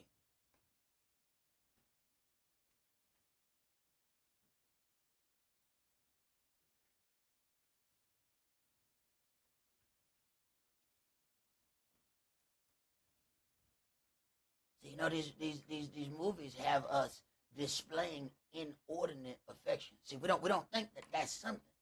See, but the book speaks against inordinate affection, but because we watch all of these things, this is what we seek for. Yeah, we see people all squeezed up, and then when you walk past them, then your folk looking at you. You ain't going to squeeze me? Why can't we be inordinate? I'd like to be inordinate with you right now. Hey! 1 Chronicles chapter 17. Let's read verses 1 through 15. Now it came to pass, as David sat in his house, that David said to Nathan the prophet, Lo, I dwell in the house of cedars, but the ark of the covenant of Yahweh remains under curtains. Then Nathan said unto Yahweh, Do all that is in your heart, for Elohim is with you. And it came to pass the same night that the word of Elohim came to Nathan, saying, Go and tell David my servant, thus says Yah, You shall not build me an house to dwell in. You shall not build me a house. Okay, so there's the land, and then each time Abram go into this land, each time there's an altar built. Okay, direct connection between worship and the land. Now, the anniversary of being in a state of Israel has been over 70 years. There has no temple been built so far. Each time they got in the land, it was the first thing they did. Everything was based around it. Any other thing, they destroyed it, got it up out of there. What? For I have not dwelt in an house since the day that I brought up Israel unto this day, but have gone from tent to tent, and from one tabernacle to another. Mm-hmm. Wheresoever I have walked with all Israel, spake I a word to any of the judges of Israel, whom I commanded to feed my people, saying, Why have you not built me an house of cedars? Now therefore thus shall you say unto my servant David, Thus says Yahweh of hosts, I took you from the sheepcote, even from following the sheep, that you should be ruler over my people Israel. And I have been with you whithersoever you have walked, and have cut off all your enemies from before you, and have made you a name like the name of the great men that are in the earth. Mm-hmm. Also, I will ordain a place for my people Israel, and will plant them, and they shall dwell in their place, and shall be moved no more. Neither shall the children of wickedness waste them any more, as at the beginning. And since the time that I commanded judges to be over my people Israel, moreover, I will subdue all your enemies. Furthermore, I tell you that Yahweh will build you an house. Right. You said you're going to build Yahweh a house. Yahweh said, I'm going to build you a house. Go ahead. And it shall come to pass, when your days be expired, that you must go to be with your fathers, that I'll raise up your seed after you, which shall be of your sons, and I'll establish his kingdom. All right. Now, we understand what seed means. We understand that we're dealing with the physical offspring or something that comes from his loins. Okay? Go ahead. He shall build me an house, and I will establish his throne forever. I'll be his father, and he shall be my son. Mm-hmm. I will not take my mercy away from him, as I took it from him that was before you. But I'll settle him in mine house and in my kingdom forever, and his throne shall be established forevermore. According to all these words and according to all this vision, so did Nathan speak unto David. All right. Let's go to 1 Chronicles chapter 22. So, Even though he says that he found a man after his own heart, he was not allowed to build the house. 1 Chronicles chapter 22, let's read verses 1 through 12. Then David said, This is the house of Yahweh Elohim, and this is the altar of the burnt offering for Israel. And David commanded to gather together the strangers that were in the land of Israel. And he set masons to hew wrought stones to build the house of Elohim. David prepared iron in abundance for the nails, for the doors of the gates, and for the joinings, and brass in abundance without weight. Now, he's not allowed to build a house, but he's gathering together all of the materials to build a house. He's still playing a role in making sure that this happened. He said he wanted to build a house. Yahweh said, no, your son gonna have to build a house. Go ahead. Also cedar trees in abundance, for the Zidonians and they of Tyre brought much cedar wood to David. And David said, Shlomo my son is young and tender, and the house that is to be built for Yahweh must be exceeding magnificent, of fame and of glory throughout all countries. I'll therefore now make preparation for it. So David prepared abundantly before his death. Then he called for Shlomo his son, and charged him to build an house for Yahweh Elohim of Israel. And David said to Shlomo, My son, as for me, it was in my mind to build an house unto the name of Yahweh my It was Elohim. in his mind to build a house unto the name of Yahweh. Go ahead. But the word of Yah came to me, saying, You have shed blood abundantly, and has made great wars. You shall not build an house unto my name, because you have shed much blood upon the earth in my sight. All right, now pause. Now look at this picture of Gaza. Now, because of the blood that David shed, he couldn't build a house. So I ask you, who's going to build a house?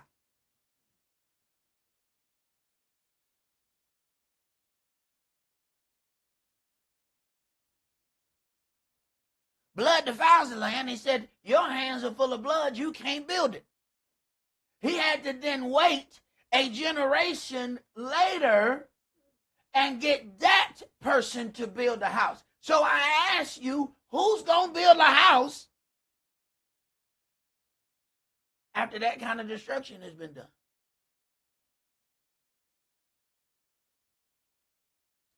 Just a question. It makes more and more sense why people have to read out of something else. Go ahead. Behold, a son shall be born to you, who shall be a man of rest, and I will give him rest from all his enemies. Wait a minute, rest from all his enemies. He had clean hands. He can build a house. Go ahead. From all his enemies round about.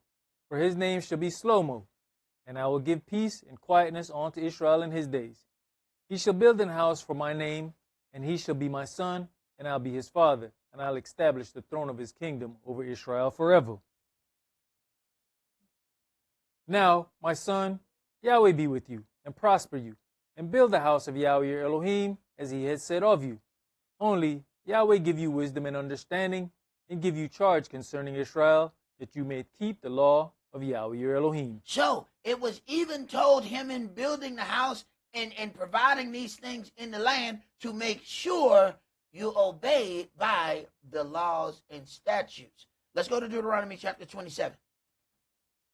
You know, Elder, even with the wisdom, we see here that David had already kind of placed that blessing on him. Yes. Most definitely. He prepared.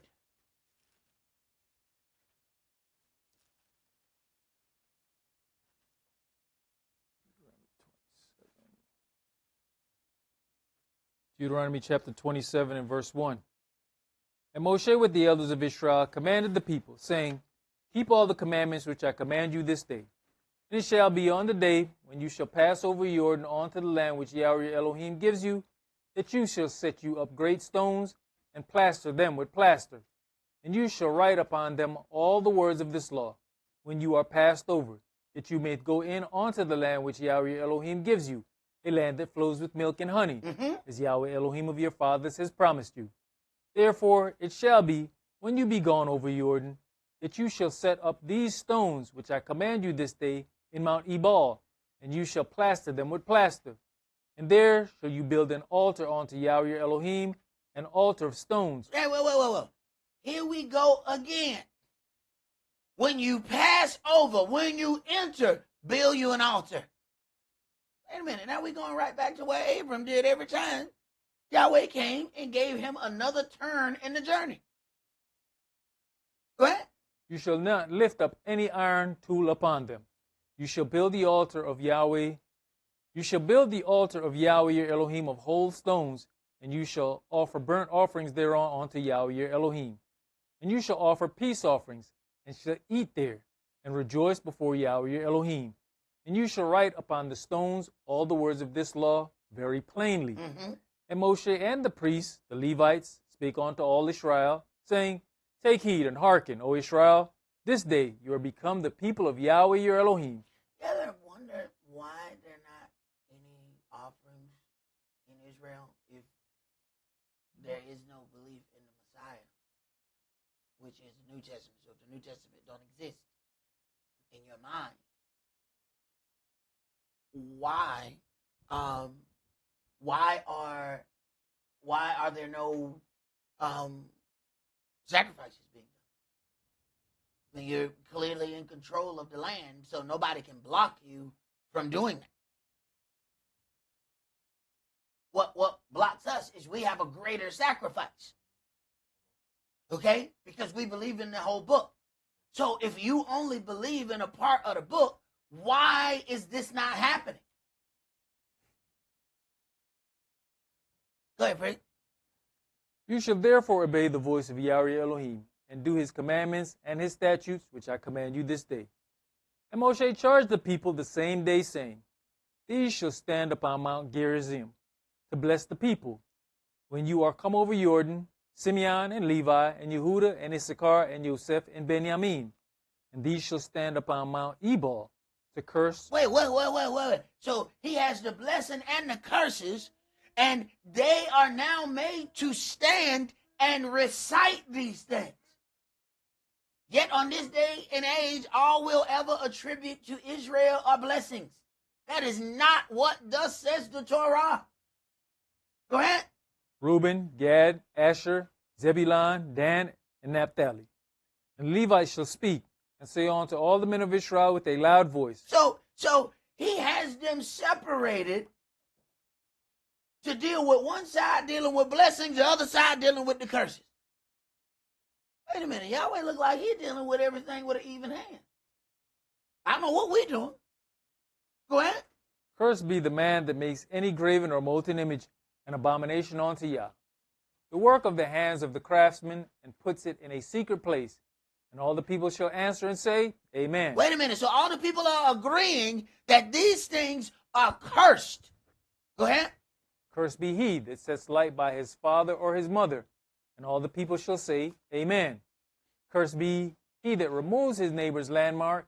And all the people shall say, Amen. Wait a minute now. Cursed be he that removes his neighbor's landmark. And all the people said, Amen. So there's a lot of land grabbing going on right now. But according to what happened in this book, when they got in the land, they agreed that they wasn't going to do that. I'm just saying, though. Go ahead. Cursed be he that makes the blind to wander out of the way. And all the people shall say, Amen. Uh-huh. Cursed be he that perverts the judgment of the stranger, fatherless, and widow. And all the people shall say, Amen. Now, this is quite interesting here, because we have some very interesting things, because people have other writings where those writings say that they can mistreat the heathen. Now, wait a minute. Then that book says something completely different from this one, because Yahweh said you cannot mistreat the stranger. But then there are other writings that other people subscribe to that says that they are allowed to mistreat. So wait a minute. Something is coming from something else. Who's directing this other director? Go ahead. That was it. That was it. Yes, sir. one of the things, go to the next graphic. We had mentioned that at some part, because of some of the laws in the House, it has been introduced that this Anti-Semitism Awareness Act, you have to understand that would make some of the things that we read illegal. Because then it would be accusatory to another group of people when we read this book and it says that they did these things. Now, all of a sudden, you have created an issue. Now, there's some things that we never thought we would have to question. But the Bible is already banned in these places that you see listed on that screen. We believe that, some of these things could never happen here. But let's be honest. Some of the things that have happened in the last 100 days, did you ever think that they would happen here? I said 100 days. Not the things that have happened the last 50 years. We're talking the last 50 days have been interesting. And we're still going on. Business as usual. As if nothing has happened. But we have to consider something. If people are in this book and they're using the things that they have in this book because they're using the knowledge that they have, if they know that keeping us away from our culture also keeps us away from the land, then now there's some intelligence in some of these actions. Now, you ever wonder why it is a must that all the black stars in Hollywood, male, have to wear a dress? Brother, I want you to read Deuteronomy 22 and verse 5 for me. The woman shall not wear that which pertains unto a man, neither shall a man put on a woman's garment, for all that do so are an abomination unto Yahweh Now, Elohim. they're not an abomination for the lifestyle. They're already an abomination when they wore the clothes. And if you go back to the interview that Dave Chappelle had with Oprah, he said he just walked in his room and there was a dress in there. They changed the script mid-screen, gave him a new script that had him wearing a dress. He said, no, man, why everybody got to do this? Look at how many of our people have done this. Okay? Go to the next graphic.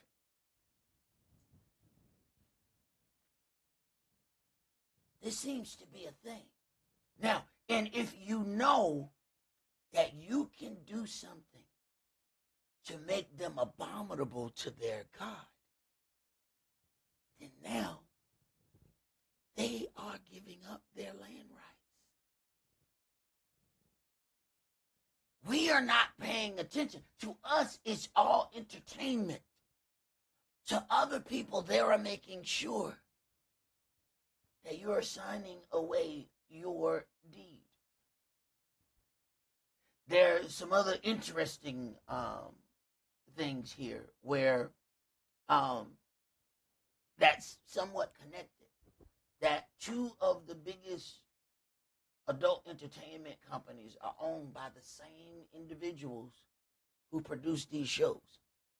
Time Magazine did an article about how an ordained rabbi owns the biggest adult entertainment site in the world, or at least in America. That's interesting. So you think about the ones you've heard of the most, and the same people own them. That's interesting. Because if those things will then keep you out of the land, then it's sort of COINTEL then. It's kind of leading you down a path that will make sure you will not gain access to this land. That is interesting. Now, Go to the next graphic. Have you ever noticed that the same individuals that are over our music is also in charge in Hollywood? So the same people that influence what we hear also influence what we see. Michael Jackson stated that a certain group of people were trying to destroy him and control him. Kanye West stated that a certain group of people were trying to destroy him, and it was this Hollywood elite as well. John Travolta said a certain group of people required special erotic favors before you could be granted a job or a movie role in Hollywood. All of the people that were mentioned were from the same group of people. I want you to go to Exodus 23 and read verse 2 for me. You shall not follow a multitude to do evil, neither shall you speak in a cause to decline after many to wrest judgment. Now, when we look at that, we have to consider, because we talked about music as well. The same individuals are the executives behind the gang rap culture. This culture, if we're not supposed to follow a multitude to do evil, what do you think gang culture is? It's to the point that our kids say things and it sounds cool. Gang, gang. Oh, that seems like a cool thing for them to say.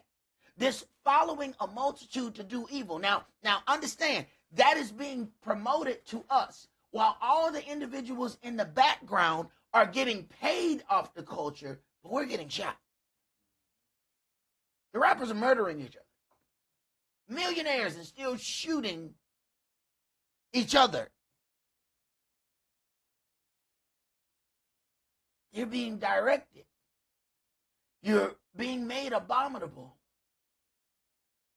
And you're selling your birthright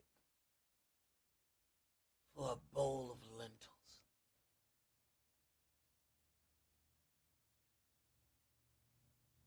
Go ahead, bro. You know, Elder, you mentioned a certain group of people, and they said this certain group of people. And let's make sure we understand, they're not saying like a company group. They're talking about an ethnic group of people. Exactly. They're not saying this individual did that to me or that individual. They're saying this group of people. Right. One of the things when you deal with one of the big first gangster rap, NWA, the person behind them was Jerry Heller. Jerry Heller, at some point, they was calling him the father of gangster rap music. And you'll see if you go look him up, he don't look nothing like Ice Cube or Dre. They also said that at a point he was making at least $10,000 per month off of this gang culture rap. He was also sued multiple times, saying that he stole all kind of stuff from them. But you have to be careful where you say that at, then now you get an accusation of being a certain way. So you can't even mention that you were robbed by an individual without now you're being accused of being something. And that is a problem. Now, all of this is introduced unto us. And the bad doctrine that we're also receiving also is given unto us to help keep us out of our land. Let's go to John chapter 1. John chapter 1. See, when you start dealing with something that has a very, very strong reach, it can use that reach to get you to deny your claim by default. Yohanan chapter 1, and let's start at verse 19. And this is the record of Yohanan when the Yehudis sent priests and Levites from Jerusalem to ask him, "Who are you?" And he confessed and denied not, but confessed, "I am not the Mashiach." And they asked him, "What then? Are you Elias?" And he says, "I'm not." "Are you that prophet?" And he answered, "No." Then said they unto him, "Who are you? That we may give an answer to them that sent us." Now, a lot of people, then you have those individuals who like to talk about they deal with regeneration. In other words, they they deal with reincarnation. So they want to use certain parts of this book to verify their reincarnation theory. And they use the parts that are already here to do that. And this is one of the things that the brothers were going over in our last Bible study. Go ahead. What says you of yourself? He said, I'm the voice of one crying in the wilderness. Make you straight the way of the Adonai, as said the prophet Esaias. And they which were sent were of the Pharisees. And they asked him and said unto him, Why baptize you then, if you be not the Mashiach, nor Elias, neither that prophet? Johanan answered them, saying, I baptize with water, but there stands one among you, whom you know not. Mm-hmm. He it is, who coming after me is preferred before me, whose shoes latchet I'm not worthy to unloose. All right. So they ask, Are you Elias? He says, I am not. Let's go to Matthew chapter 11.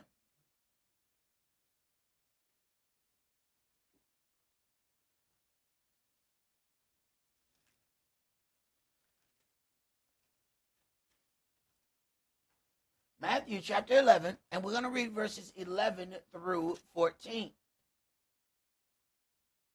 Because you have this whole large group of individuals who believe that somebody is the resurrected part of King David. A King David resurrected. So let's go through a few things here. Matthew 11, and let's read verses 11 through 14. Verily I say unto you, among them that are born of women, there has not risen a greater than Johanan the Baptist. Notwithstanding, he that is least in the kingdom of heaven is greater than he. And from the days of Johanan the Baptist until now, the kingdom of heaven suffers violence, and the violent take it by force. For all the prophets in the law prophesied until Johanan. And if you will receive it, this is Elias. Now be careful about that line right there, because this is what they throw onto you for if you can receive it. See, if you can receive it, so they throw it at you so that if you don't see it their way, then you're not receiving it, then something is blocking it in your spirit. So they're going to take Yeshua's words and use them. But he's saying, wait a minute. This was Johanan. Well, that's interesting. Finish that. Which was for to come. He that has ears to hear, let him hear. But whereunto shall I liken this generation? It is like unto children sitting in the markets and calling unto their fellows. All right, that's as far as I want to go right there. All right, now let's go to Acts chapter 2.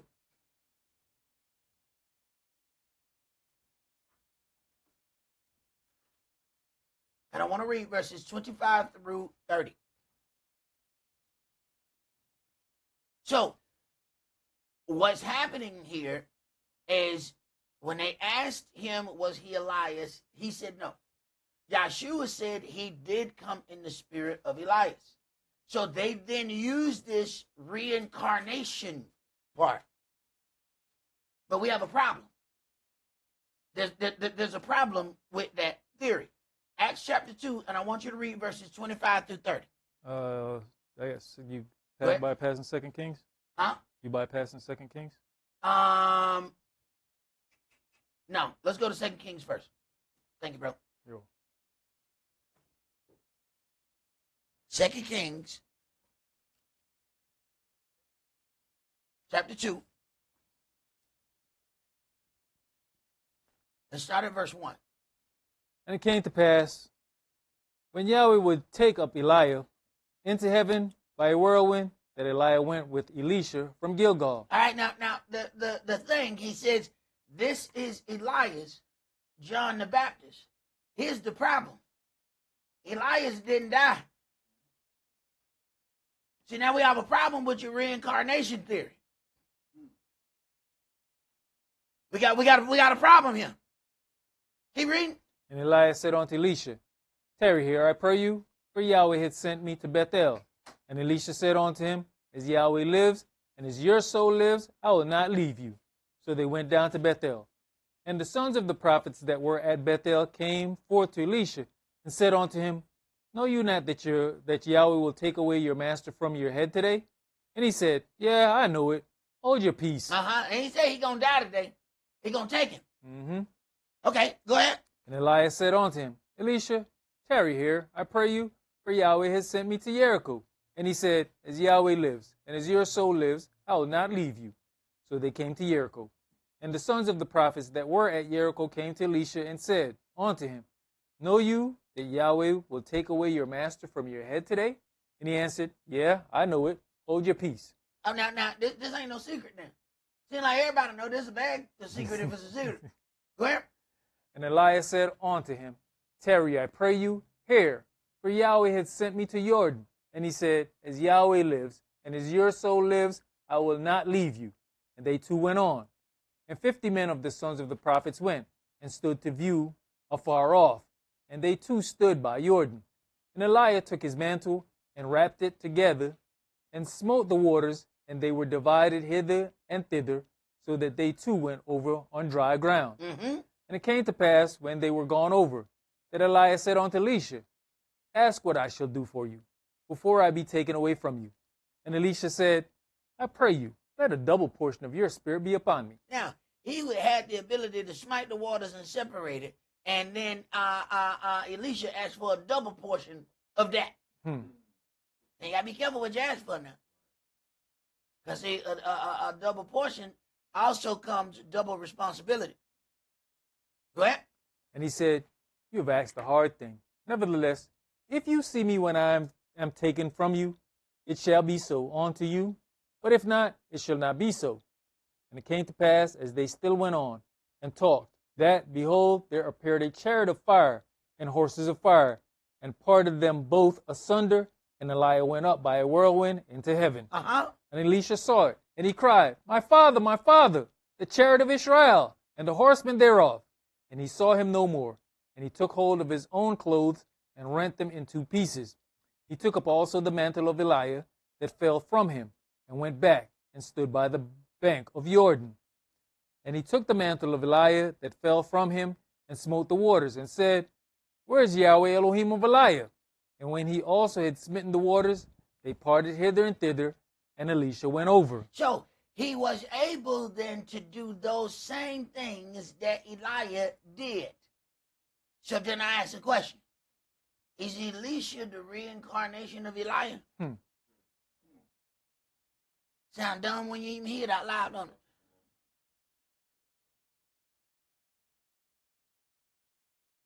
First of all, Eliah didn't die. He had these abilities that was given unto him from the spirit that was on Eliah. Now let's go to Acts chapter 2. You know, Elder, when they're questioning Yohanan the Baptist, they're questioning him because of the deeds that he's doing, right? Because they question him, why are you baptizing? Why are you doing this? You should be so-and-so in order to be doing this. I mean, technically speaking, after our baptism, if we walk the way we're supposed to walk, people should be coming, are you Yahshua? At some point. And believe it or not, brother, I had some people ask me some strange questions. Because we have been baptized in his blood. So therefore, that spirit should be upon us also. If we walk the way we're supposed to walk. Brother, the miracles happen every day within us and we don't notice it. There's some things that we ain't supposed to do. There's some things that we weren't supposed to survive.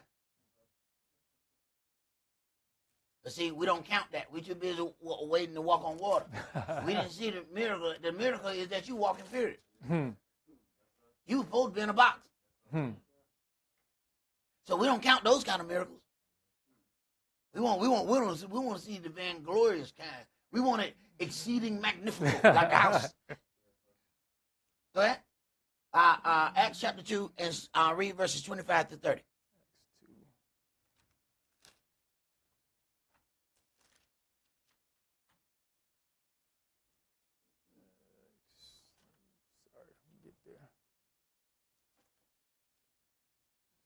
Acts chapter 2, verse 25.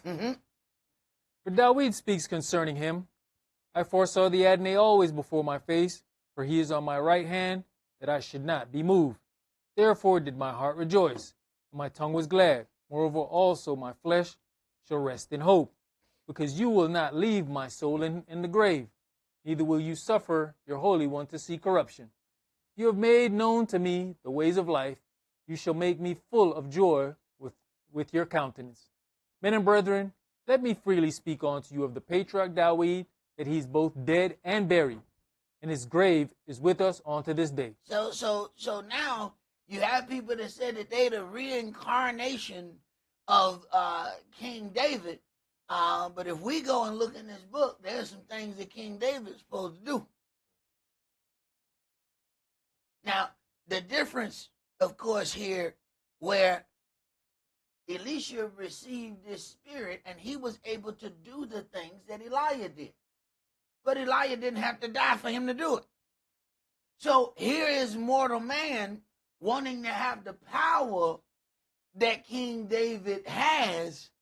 So then they say that they are the reincarnation of King David. Why would you even have to be the reincarnation? If Yahweh want to give you the power of the Spirit, ain't nobody got to die for him to do it to you. See, this is why we limit our Elohim by our own limited mind. Ain't nobody have to die for Elisha to get that. But now, so that we can be looked at in a certain way, now, people say they're the reincarnation of this individual. Go ahead, bro. Therefore, being a prophet, and knowing that Elohim had sworn with an oath to him that of the fruit of his loins, according to the flesh, he would raise up the Mashiach to sit on his throne. All right, you finished that? Yes, sir. All right, let's go to John chapter 13.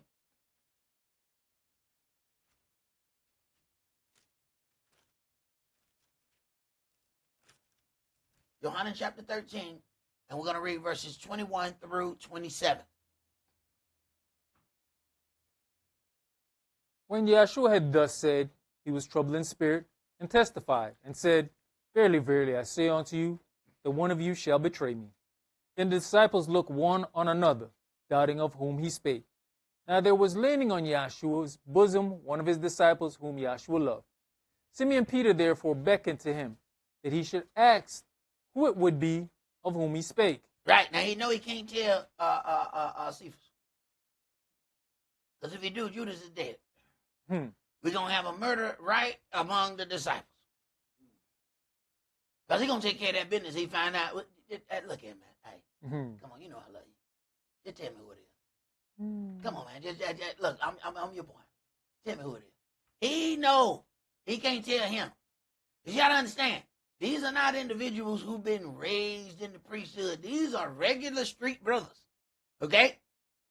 They are not far removed from the street. It's a short trip. If he tell him, Judas is the one that's going to betray me. No, he not. why do you say that, O Cephas? Because he's going to be dead. I'm going to take care of that business. He know he can't tell him. But we all have to live with the same limitations. You have to know who you have around you.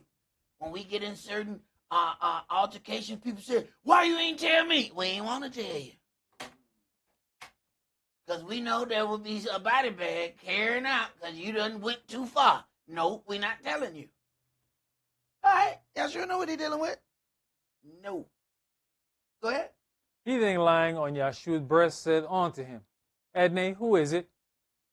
Yahshua answered, He it is, to whom I shall give a sop, when I have dipped it. And when he had dipped the sop, he gave it to Judas Iscariot, the son of Simeon. And after the sop, Satan entered into him. Then said Yahshua unto him, That you doeth, do it quickly. All right. So, Satan has entered into Judas. Was he reincarnated as Satan? I'm just asking a question. Sounds stupid when you say it out loud, don't it? Right, right. Let's go to Ezekiel chapter 10.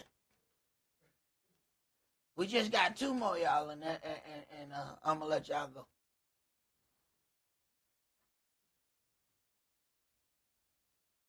But see, See, that's where you draw the line. Don't nobody want to be reincarnated as Satan, though.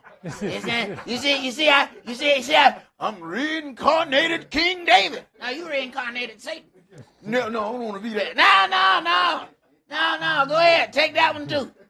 Now we don't want that one. No, I don't want that. Never mind. I don't want to be reincarnated no more. No, that's what you said. Now go ahead.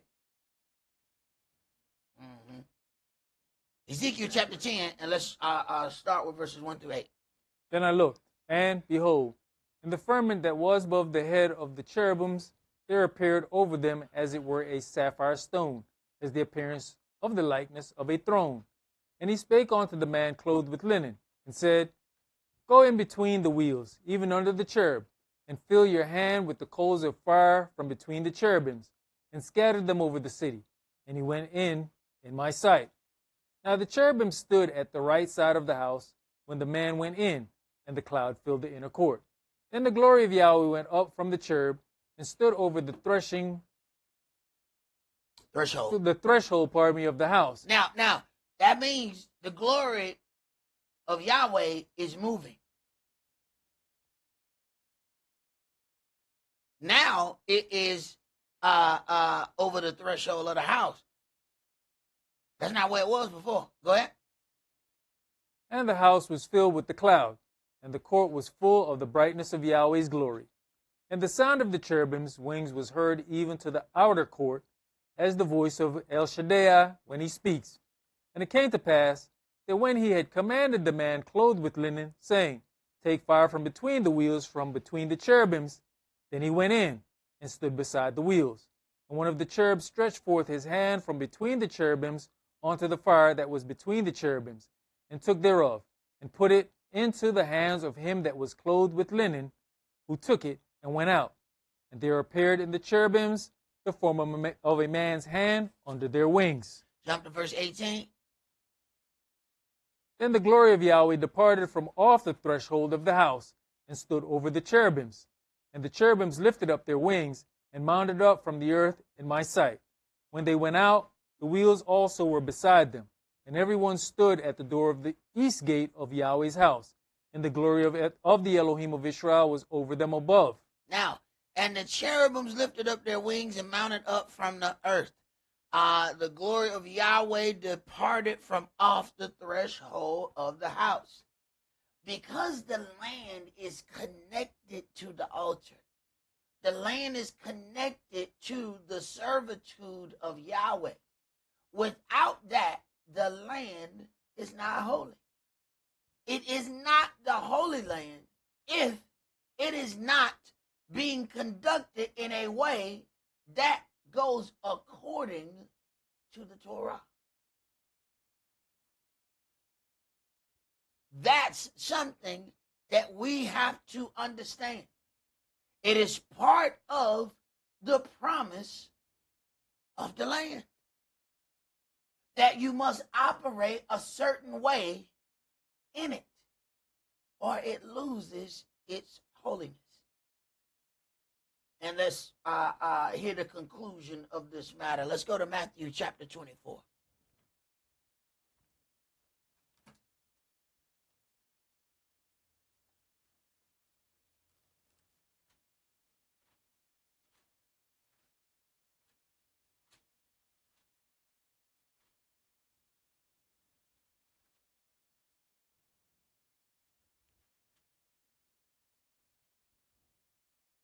Matthew 24, and let's start that at verse 1. And Yahshua went out and departed from the temple, and his disciples came to him for to show him the buildings of the temple. And Yahshua said unto them, See you not all these things? Verily I say unto you, there shall not be left here one stone upon another that shall not be thrown down. Now, it had already been told once before, woman, you worship you know not what. We know what we worship, for salvation is of the Jews. They connected this temple to the land so much, in fact, that when he says this, it is utterly confusing. What do you mean there won't be one stone left upon another? You're finna get kicked out of this land. And the temple that you love so much is going to be destroyed. Because you're not walking in the ways of what thus says Yahweh.